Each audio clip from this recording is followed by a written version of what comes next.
Quero louvar o Pai, agradecê-lo, bendizer o seu santo nome, porque Ele tem sido misericordioso, porque Ele chama à existência as coisas que não são, porque Ele tem prazer na misericórdia.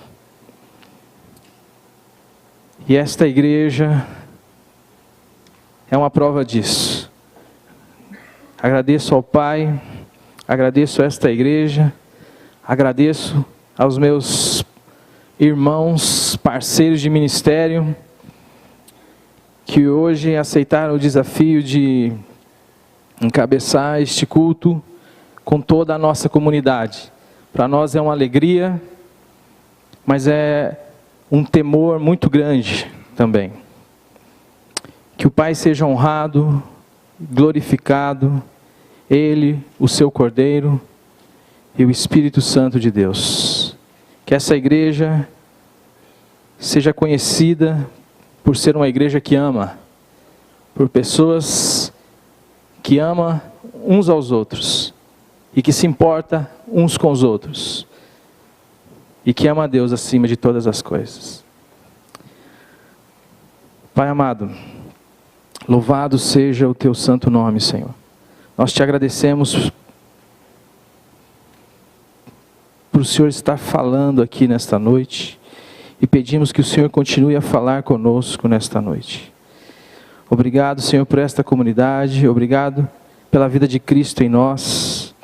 E nós neste momento, Senhor, como igreja, colocamos à mercê da Tua palavra e sob a ação do Teu Espírito Santo, esta igreja. E se alguém aqui, Senhor, que não Te conhece, que a Tua palavra venha tocá-lo nesta noite, que haja salvação nesta noite, para a honra e glória do Teu santo nome, que haja edificação do corpo, Senhor. Em nome do Senhor Jesus que nós pedimos. Amém. Eu vou procurar ser breve. Eu tinha programado uma pregaçãozinha mais extensa, mas a gente vai tentar, de alguma maneira, ser sucinto. Lucas, capítulo 4.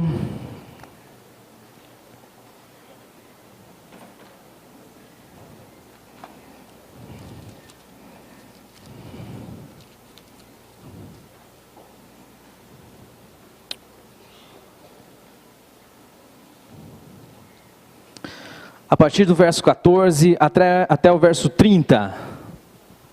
Lucas 4, do verso 14 ao 30.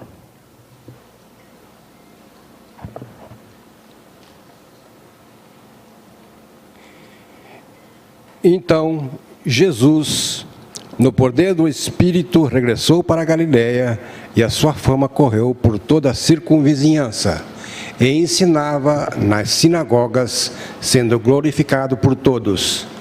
Indo para Nazaré, onde fora criado, entrou num sábado na sinagoga, segundo o seu costume, e levantou-se para ler.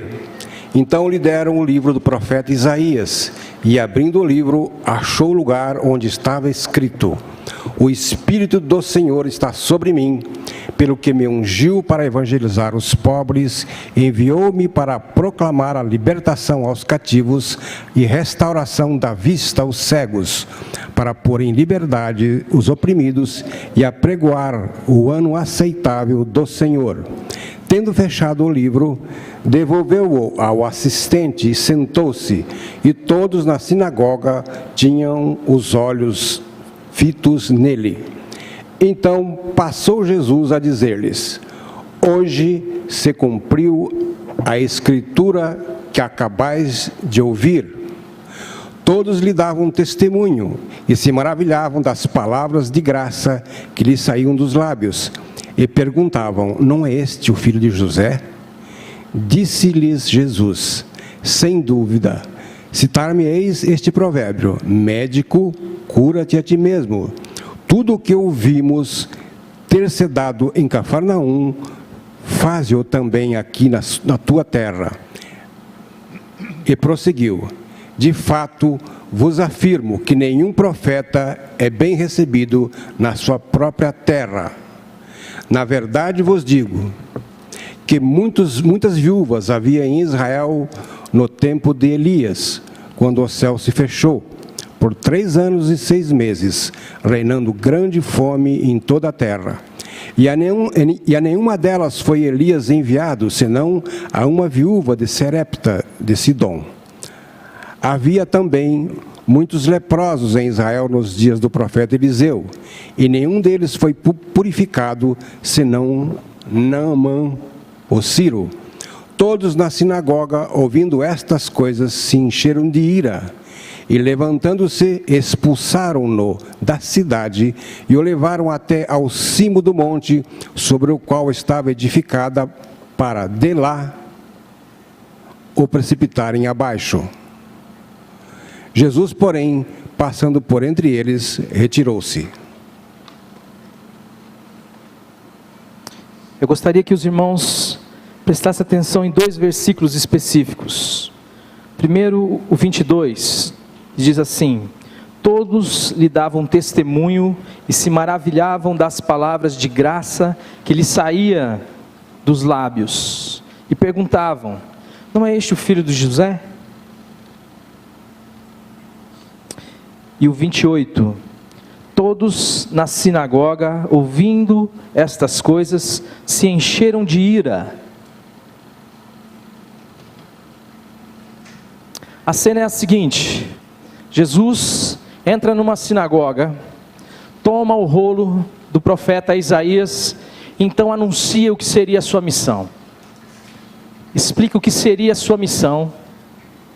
E quando ele vai falando, e quando ele vai discorrendo, naquele momento, a palavra de Deus diz que todos se maravilhavam, todos se admiravam, se espantavam com as palavras de sabedoria que saía da boca de Jesus. Todos se encantavam, todos ficavam perplexos.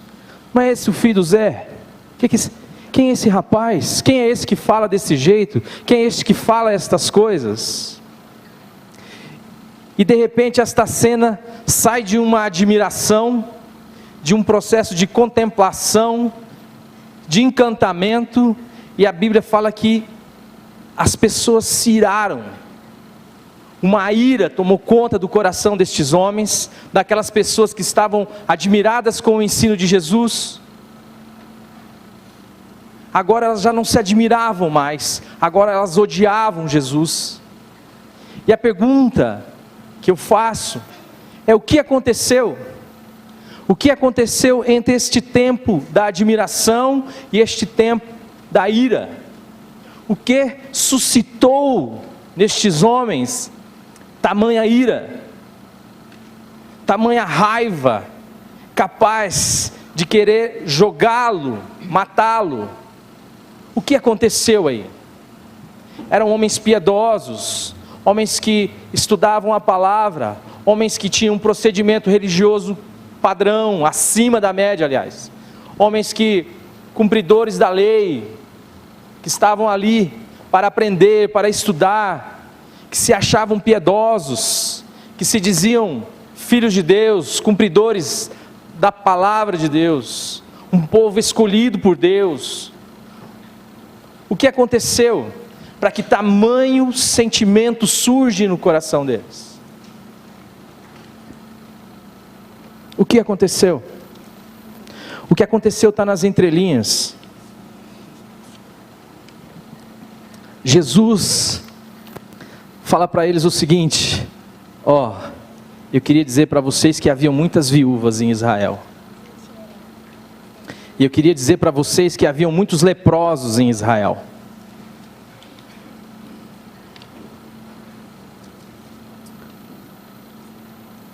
Mas foi Naamã o Sírio que foi curado.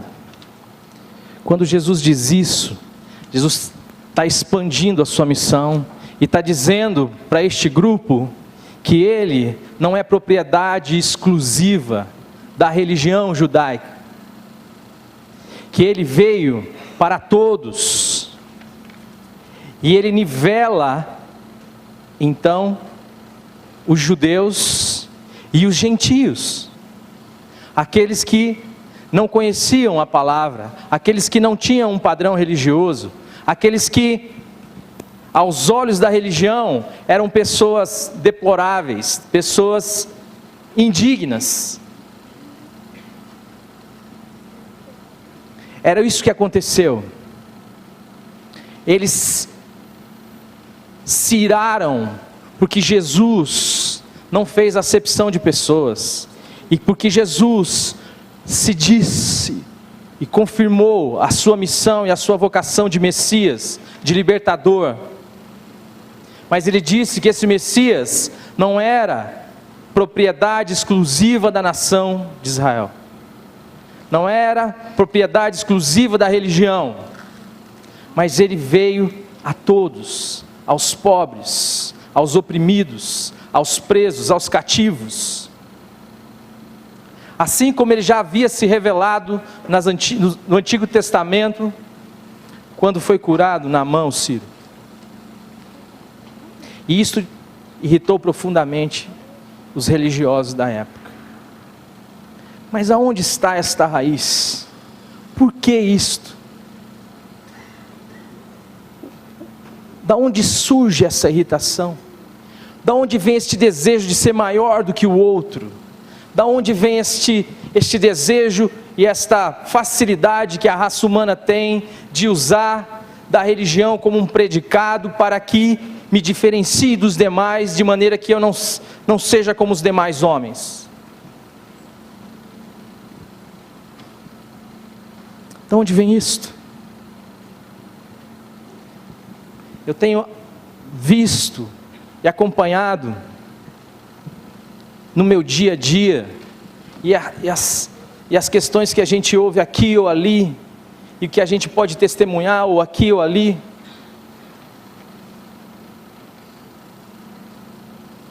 Muitas vezes, a leitura da palavra, o procedimento religioso padrão, o procedimento moral, sendo usado por algumas pessoas para se diferenciarem dos demais, para achar que porque ele cumpre algumas expectativas da religião, que ele então é diferente de um pecador miserável, de um leproso como Naamã. Da onde surge isto? Vamos para Ezequiel 28.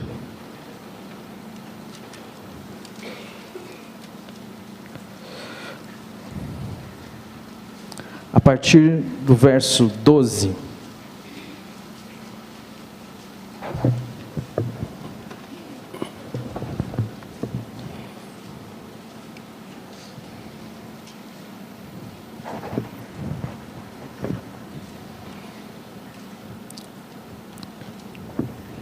Filho do homem, levanta uma lamentação contra o rei de Tiro e diz-lhe, até o 15. Assim diz o Senhor Deus, tu és o sinete da perfeição, cheio de sabedoria e formosura. Estavas no Éden, jardim de Deus, de todas as pedras preciosas te cobrias, o sárdio, o topázio, o diamante, o berilo, o ônix, o jaspe, a safira, o carbúnculo e a esmeralda. De ouro se te fizeram os engastes e os ornamentos. No dia em que foste criado, foram eles preparados.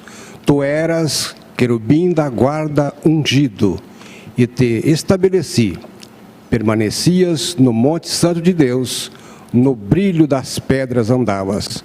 Perfeito eras nos teus caminhos, desde o dia em que foste criado, até que se achou iniquidade em ti. Amados, muitos irmãos entendem este texto como uma figura luciferiana, a criação de Lúcifer. E ele vai descrevendo como era este querubim da guarda, onde ele habitava. E a palavra diz que ele era perfeito na sua criação, que ele era belo. Mas a palavra de Deus diz que um dia ele olhou para si, achou iniquidade, ele achou iniquidade nele, a partir do momento em que, de alguma maneira, ele se deslumbrou com as maravilhas que Deus havia feito nele, como Deus o criara, como Deus o tinha feito tão belo. E a igreja e nós corremos o mesmo risco, de olharmos para nós e contemplarmos as maravilhas que Deus tem feito na nossa vida, e começarmos então, a partir desse momento, nos orgulharmos daquilo que Deus tem feito em nós, de maneira que isto passa a ser uma fonte de pecado, uma fonte de orgulho, uma fonte de arrogância, uma fonte inesgotável de falta de amor, porque a igreja é chamada a não olhar para si, mas é chamada a olhar para Cristo crucificado, é chamada a olhar para o Cordeiro. A igreja não é chamada a ficar olhando para si mesmo, para o seu umbigo, e começar a se achar diferente dos demais homens, diferente das demais pessoas. Israel, quem é Israel? Quem foi o povo hebreu? Quem são os judeus? Nós sabemos que Deus faz um chamado a um homem que ninguém sabe quem é, somente a partir da citação dele nas Escrituras, fala que o Senhor o chamou de Ur dos Caldeus, Abraão. E ele tinha alguma coisa a oferecer a Deus? Não, ele não tinha nada a oferecer a Deus, ele vivia nos confins do mundo, mas a graça de Deus se manifestou a este homem, e o Senhor separou este homem e falou: em ti serão benditas todas as famílias da terra. E a partir desse homem o Senhor forma uma nação. Nós sabemos as etapas que isso ocorre. A era dos patriarcas,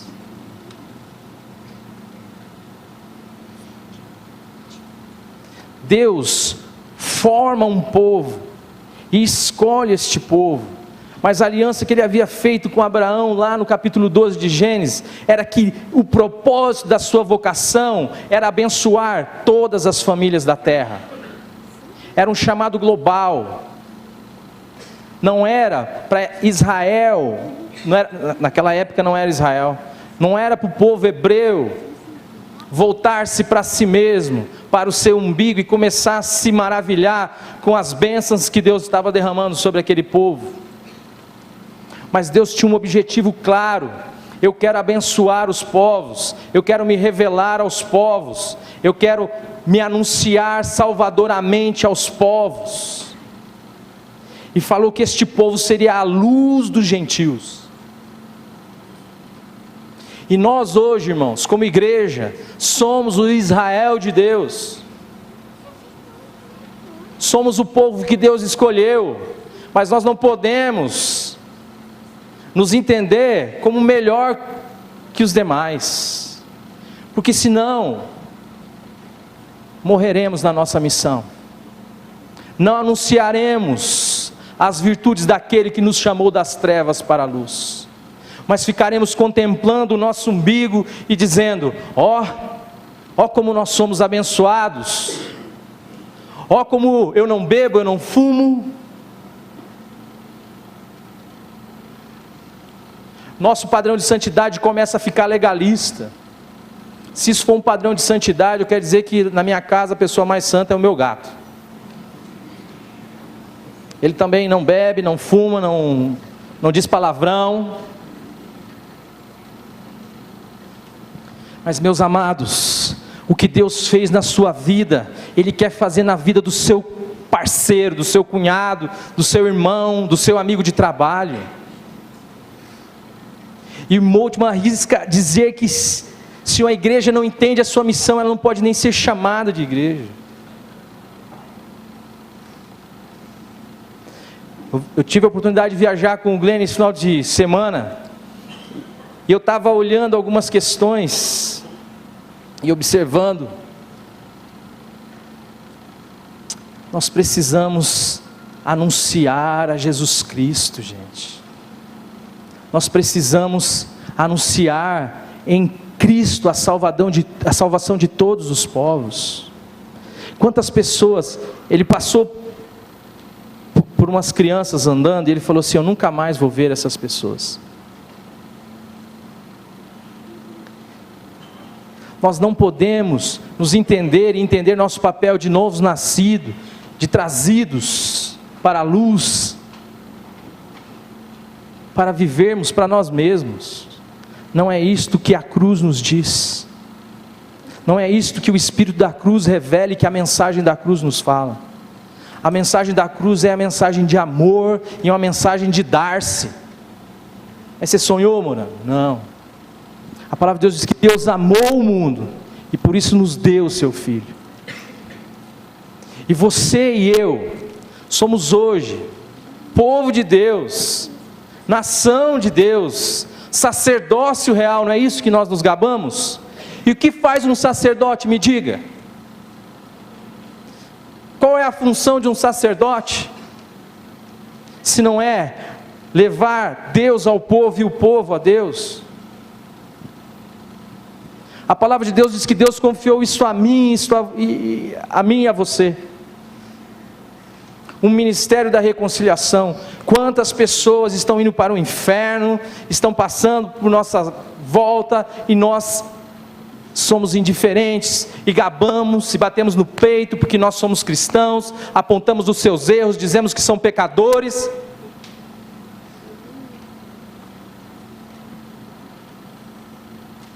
Conhecer a mensagem da cruz. Qual é a mensagem da cruz?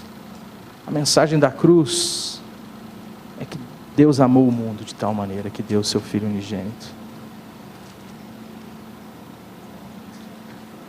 Nascemos de novo, somos novas criaturas, mas para viver para nós mesmos, não. Igreja amada, em nome do Senhor Jesus Cristo, que nós possamos nos entender como aqueles a quem Deus confiou uma missão, como aqueles a quem Deus nos escolheu para se revelar aos demais, não para condenar as pessoas, porque Jesus não veio para condenar, mas veio para salvar. E a sua obra redentora na cruz do Calvário tem a ver com salvação. Se não, meus irmãos, leitura bíblica passa a ser motivo de orgulho, oração passa a ser motivo de orgulho. Aí eu faço uma pergunta: isto é santidade ou é vaidade? Quantos vivem na vaidade, se perdendo nas imensas informações que a palavra de Deus nos dá? Maturidade cristã, é nesse sentido que nós devemos caminhar. Mas maturidade cristã é lavar pé. Maturidade cristã não é ficar discutindo doutrina.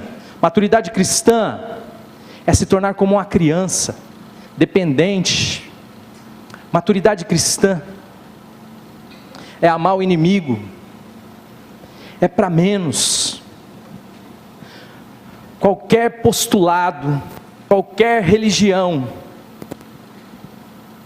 que te produz orgulho, eu quero dizer que ela é anticruz.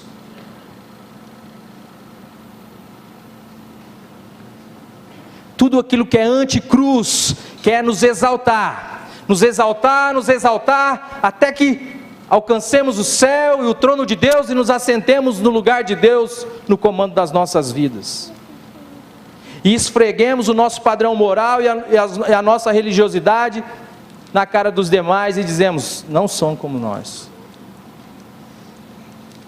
Mas a obra da cruz genuína é aquela que nos esvazia.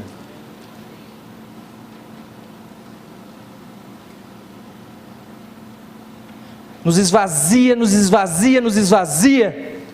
tanto, até que as pessoas possam ver Cristo em nós. E Cristo é uma pessoa que ama, se mostrou uma pessoa salvadora, se mostrou uma pessoa que aceita.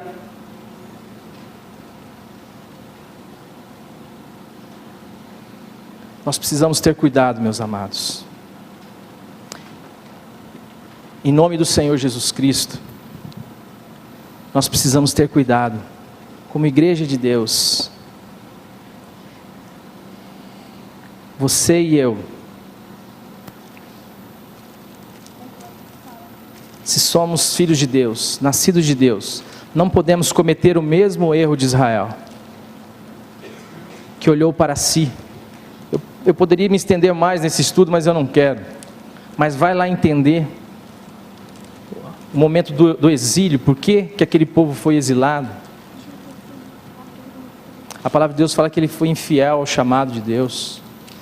O chamado que o Senhor fez a Abraão era para que todas as nações, todas as famílias da terra. Paulo disse que ele só tem um motivo de gloriar, e é na cruz de Cristo. Nós precisamos tomar o cuidado, senão nós nos gloriamos na doutrina da cruz, e não permitimos que a cruz atue em nossa vida. Se acontecer no seu coração o mínimo despertar, que tenta te diferenciar, clame a Deus misericórdia, mas nunca se esqueça que Deus te chamou do nada, que Deus foi misericordioso com você, e que Ele quer usar você para ser misericordioso com o pecador que está ao seu lado, que está no seu trabalho, que está na sua escola.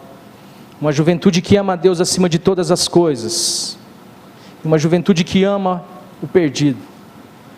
Como o Brandão falou, você não precisa ir longe não, perto de você. Não há sentido num procedimento religioso que nos exalte e que promova em nós o orgulho e a jactância, porque não é isso o que Jesus Cristo foi, é e será. Porque a palavra de Deus fala que Ele, sendo Deus, não teve por usurpação o ser igual a Deus, antes esvaziou-se da sua condição de Deus, sendo obediente até a morte, e a morte de cruz. E ela fala que é para nós nos armar do mesmo pensamento. Você é um pecador que Deus amou profundamente, e que Deus fez a maior declaração de amor do universo, que foi o seu filho dependurado num madeiro. Ele te atraiu naquela cruz, para que você pudesse receber a vida dele na ressurreição de Cristo.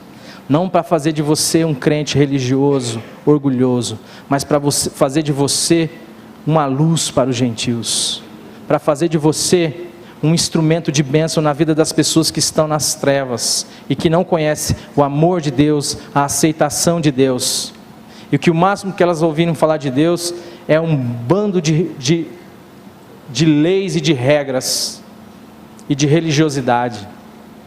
Abrace as pessoas que estão do seu lado, ofereça os seus ombros para as pessoas que estão do seu lado, peça a Deus para amá-las através da sua vida, peça a Deus para amar a sua família através da sua vida, e Deus será glorificado nisso.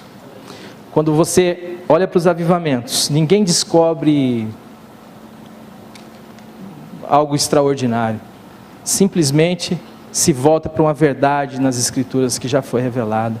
É que nós nos distraímos com os beija-flores, que passam pelas nossas vidas, e nós nos distraímos com as bênçãos de Deus sobre as nossas vidas. Mas nós precisamos entender a nossa vocação e o nosso chamado, e que para nós o importante não é a religião, mas sim é Deus acima de tudo, e as pessoas, porque Deus ama pessoas.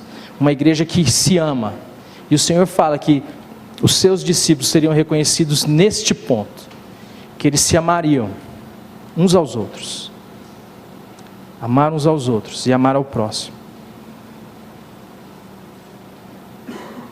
Que o Senhor use essa igreja para ser uma bênção nesta cidade, para ser uma bênção nessa comunidade, para ser uma bênção em Londrina e em todo lugar, e onde o Senhor te levar, saiba sempre disso, coloque isso no seu coração, Deus quer usar você para abençoar outras vidas.